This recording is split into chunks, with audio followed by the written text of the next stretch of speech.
What's going on, guys? So last week we talked about the debt snowball method. We're kind of continuing on that theme of paying off debt, and this week we're going to talk about something called the debt avalanche method. A little bit different, and we're going to show you guys how it can differ and maybe if it's a better choice for you. We're also going to go into an example, so let's go ahead and get right into it.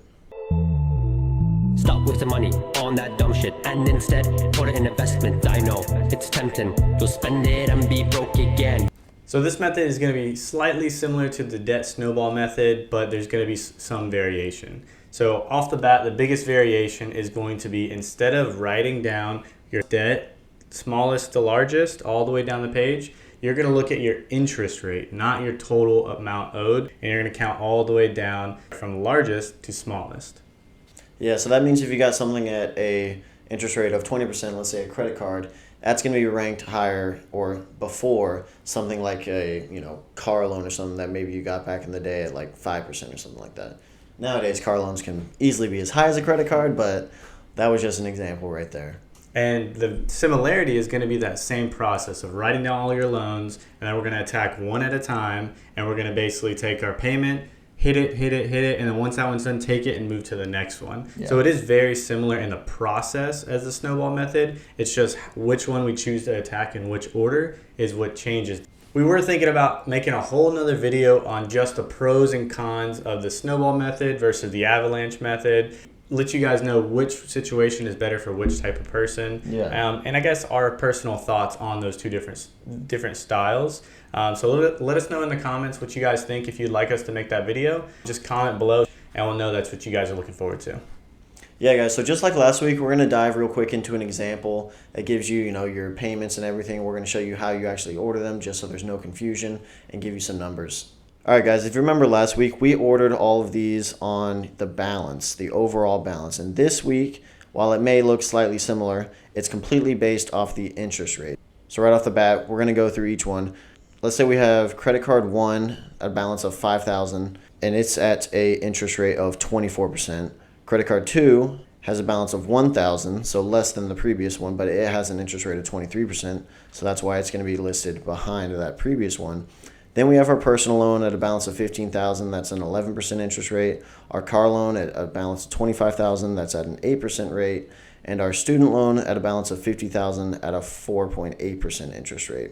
Now, all these interest rate numbers we pulled from, some data and everything, so they're completely realistic. But obviously, they will vary case by case. So, of course, you're just going to have to figure out what interest rates you have for your various sources of debt. Yeah, and this example is going to look very similar to the last one, and that's what we were going for. We wanted to use similar numbers so you can directly compare.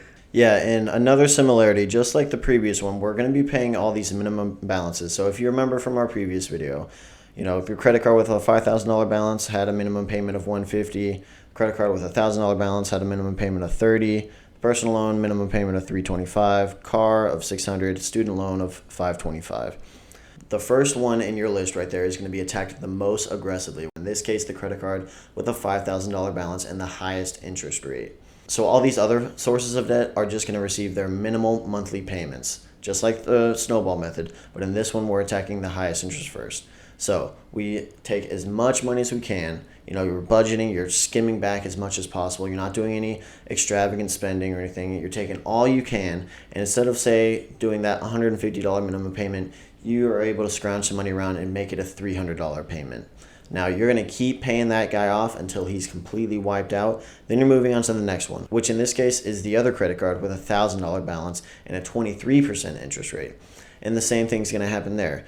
You're going to take the $300 you were spending on that previous credit card and immediately apply it to this one. So now, at the minimum, it should be a $330 payment. But let's say we were able to scrounge together even a little bit more, and it's a $350 payment now. You're just going to keep this process going until you eventually pay off all your debts. Yeah, and if you can't see right off the bat, the biggest benefit of this method, in the end, you are saving more money because you're taking what would have accumulated more interest faster and you're paying it down faster and faster. You will have your smallest interest rate, which isn't necessarily accumulating a lot that fast, and you'll wait till the end to pay that one because it's not costing you much over time. Yeah. While that large might not be a large amount, but the highest interest rate is costing you a lot daily, monthly, yearly, that you're trying to get rid of it as fast as possible. Yeah, so you're automatically saving on interest when you pay the highest interest. That's not too big of a secret or anything, but it can be intimidating because sometimes, let's say, one that has the highest interest rate is like a $50,000 credit loan or something like that. That's a big beast to overcome, and that's why some people can get intimidated by that kind of thing or just, really discouraged because they're not seeing like they're making that much progress. They're still working on this giant, massive mountain of debt, and it just is a lot of work, and people can get discouraged that way. That's why some people like the snowball. But this avalanche method is saving you the most money. So if you know that you can be committed to this, be good with your money, this is definitely an excellent route to consider paying off debt. Yeah, so we hope you guys are liking these debt method videos. I know a lot of people are in debt right now. We see article after article, title, news clip, everything about debt building, more and more people in trouble. So what we are kind of trying to do is shoot out the different ideas, different methods, and then you pick your favorite or the one that you think would work best for you and your family to pay off that debt so you don't have as much weight on your shoulders. So if there's another method you guys have heard of that you would like someone to go into or research for you, we would love to learn about it and then tell you what we learned. But these are two we've seen the most common that we've kind of used ourselves. Yeah, guys, and one of the biggest things is just having a method. It doesn't have to be the snowball method or this avalanche method. Like Ryan was saying, there's a bunch, but have a method. A lot of people get lost in the weeds of just throwing money at every little one, and they're just constantly working on all these debts. They never see a win ever, really. They have, a little mountain here, giant mountain here. They're not conquering any of them. So there's always a way to approach it. We encourage you guys to definitely consider these two. They're two of the most popular.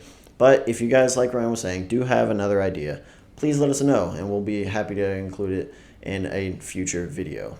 And so we hope you guys are enjoying this, and let us know in the comments. Again, as much information as you guys want us to provide you, we can. Any video ideas about debt. If you really like the debt idea, the different methods, we'll do all the research. You only have to come up with the idea. Just let us know in the comments, and we'd love to hear from you guys. And we thank you for watching this video. Stop wasting money on that dumb shit and instead put it in investment. I know it's tempting, you'll spend it and be broke again.